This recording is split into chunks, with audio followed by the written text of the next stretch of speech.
அருமையான தேவனுடைய பிள்ளைகளே, ருமானிய தேசம் கம்யூனிஸ்டுகளின் கையில் விழும்போது கிறிஸ்தவர்களுக்கு விரோதமாய் பயங்கரமான உபத்திரவத்தின் வழியாய் கடந்து சென்றார். ஒரு குறிப்பிட்ட சபையிலே போதகரை கைது பண்ணினார்கள். அங்கே 2 சகோதரிமார் தேவ அன்பினால நிரம்பி எப்போதும் கர்த்தரை நேசித்து நேசித்து ஜெபிக்கிற ஜெப வீராங்கனையாய் இருந்தார்கள். 3 பேரையும் கைது செய்து சிறையில் அடைத்தார்கள். பயங்கரமான எண்ணி கூட பார்க்க முடியாதபடி சித்திரவதை. 1 வருட காலம் எலும்பும் தோலுமாய் உணவில்லாமல், சில நாட்களை 24 மணி நேரம் திறந்த கண்களை சுவரையே பார்த்து கொண்டு நிற்கும்படி சவுக்கினால் அடித்து அடித்து தோலெல்லாம் கிழிந்த ஒரு நிலைமை. அந்த போதகர் ரூம்ல ஒரு சார்ட் வைத்தார்கள். அடுத்த வாரத்தில் உன்னுடைய 2 கண்களும் தோண்டி எடுக்கப்படும்.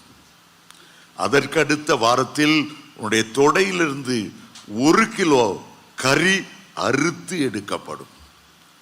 அதுக்கு அடுத்த வாரம் உன் எலும்புகளிலே 4 எலும்புகள் உடைக்கப்படும். உன்னை குறித்து என்னென்ன திட்டங்கள் எல்லாவற்றையும் அவனை காண்பித்து கடைசியில் சொன்னார்கள், ஏன் இவ்வளவு கஷ்டம்? இயேசுவை மறுதலித்து விடு. அப்படி நீ மறுதலித்தால் உனக்கு ஒரு அழகான வீட்டை இந்த டவுன்ல நாங்க தருவோம். கடவுள் இல்லை என்கிற நாத்திக வாதத்தை ஜனங்கள் மத்தியிலே பேசு. இவருக்கு ஒரு சபலம். 2 கண்களையும்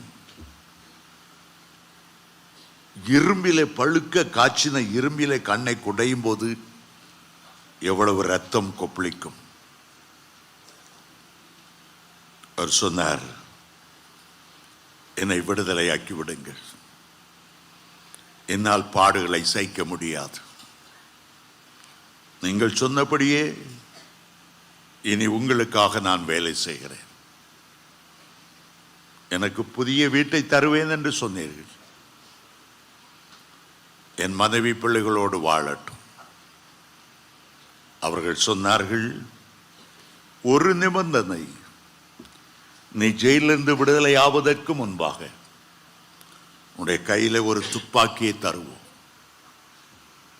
உன்னுடைய சபையிலிருந்து ஜெபிக்கிற 2 பேரை கைது செய்து கொண்டு வந்தாலும் அவர்கள் 24 மணி நேரம் அந்நிய பாஷையில பேடி ஆவியில நிரம்பி கர்த்தரை துதித்து மகிழ்ந்து கொண்டிருக்கிறார்கள்.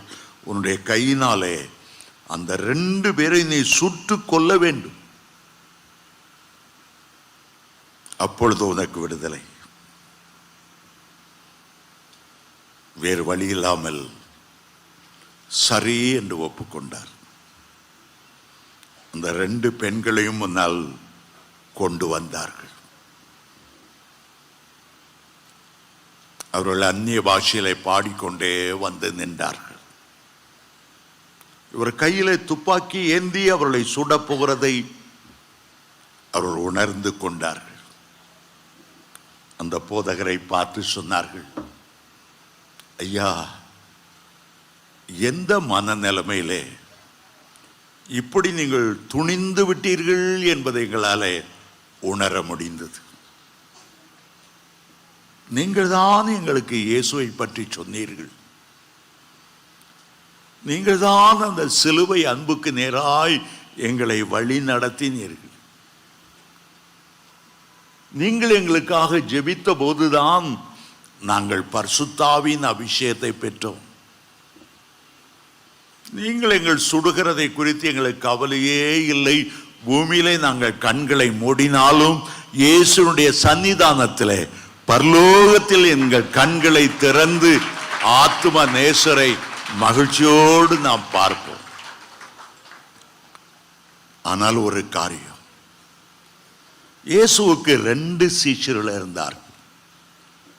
ஒன்று போலவே அவரோடு உண்டு உறங்கி அவர் செய்த அற்புதங்களை அவர்களும் செய்து அவரோடு 3.5 ஆண்டுகள் செலவழித்தார்கள். பேதுரு ஆண்டவரை மறுதலித்தார்.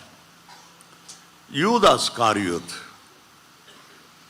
ஆண்டவரை 30 வெள்ளிக்காசுக்காக விற்று போட்டார்கள். 2 பேரும் ஒரே குழு, 2 பேரும் உம்மோடு இருந்தவர்கள். ஆனால் பேதுரு கண்ணீரோடு அழுது, மனங்கசந்து அழுது மறுபடியும் இயேசுவண்டை வந்து விட்டார். ஆனால் யூதாஸ் காரியோத் இருதயத்தை கல்லாக்கி கொண்டார். இயேசுவிடம் வரவே இல்லை. 30 வெள்ளிக்காசை தேவாலயத்தில் வீசி எறிந்துவிட்டு நாண்டு கொண்டு சென்றார். ஐயா, நீங்கள் யூதாஸ் காரியோத் அல்ல, பேதுருவை போல திரும்பி வந்துவிட வேண்டும். பேதுருவை போல மறுபடியும் இயேசுவண்டை வந்துவிட வேண்டும். அந்த 2 பேரில் யூதாஸாக அல்ல, நீங்கள் பேதுருவாக எங்களை சுட்டுக் கொள்ளுகிறதை பற்றி பரவாயில்லை. எவ்வளவு சீக்கிரம் இயேசுவண்டை வர முடியுமோ வந்து விடுங்கள். இந்த காவலாளிகள் கவனித்தார்கள். நீயா அந்த 2 பேர் சொல்றதை கேட்டுட்டு இருக்கிறா? கமான், சுடு. துப்பாக்கி அவருடைய நெஞ்சுக்கு நேராய் நீட்டினார். டபக் டபக் 2 பேரும் செத்து விழுந்தார்கள்.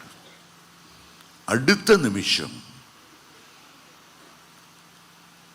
அந்த ஜெயில் அதிகாரி கையில் இருந்த துப்பாக்கியால் அந்த போதகரை சுட்டு வீழ்த்தி தபால் என்று விழுந்தார்.